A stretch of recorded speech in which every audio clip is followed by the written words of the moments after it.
जिवंत देव, जो पवित्र प्रभू येशू ख्रिस्त याच्या नावाला धन्यवाद देऊ. कोरिन्थीकरास पहिले पत्राचा 15वा अध्याय 50व्या वचनापासून मी आपल्यासाठी वाचतो. बंधुजनो, मी असे म्हणतो की मांस व रक्त ह्यांना देवाच्या राज्याचे वतन मिळू शकत नाही आणि विनाशीपणाला अविनाशीपणाचे वतन मिळत नाही. पहा, मी तुम्हास एक रहस्य सांगतो. आपण सर्वच महानिद्रा घेणार नाही, तरी आपण सर्वजण बदलून जाऊ. क्षणात, निमिषात, शेवटला करणा वाजेल तेव्हा, कारण करणा वाजेल, मेलेले ते अविनाशी असे उठवले जातील आणि आपण बदलून जाऊ.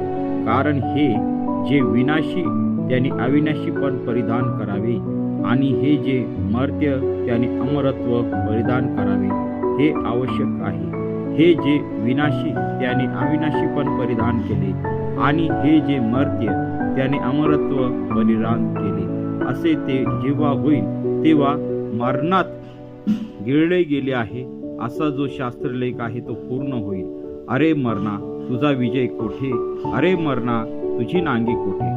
मरणाची नांगी पाप आणि पापाचे बळ नियमशास्त्र आहे.